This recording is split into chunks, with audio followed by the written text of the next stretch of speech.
চিড়িয়াখানার কাছে যারা থাকে তারা হচ্ছে জুনিয়র। আপনার কাগজপত্র দেখলাম, আপনি তো বাংলায় অনার্স।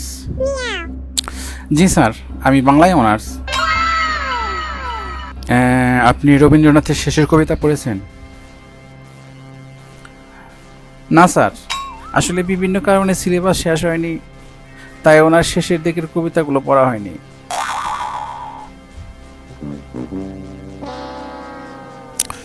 হ্যাঁ, বুঝতে পেরেছি, আপনি করোনার সময়কার ছাত্র।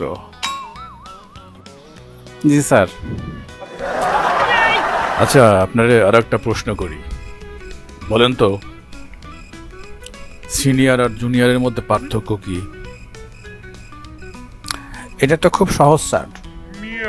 এই ধরুন, যারা সাগরের কাছে থাকে তারা হচ্ছে সিনিয়র, আর যারা চিড়িয়াখানার কাছে থাকে তারা হচ্ছে জুনিয়র।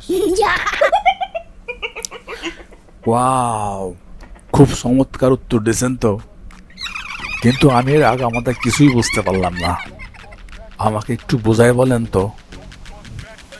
বুঝেন নাই স্যার?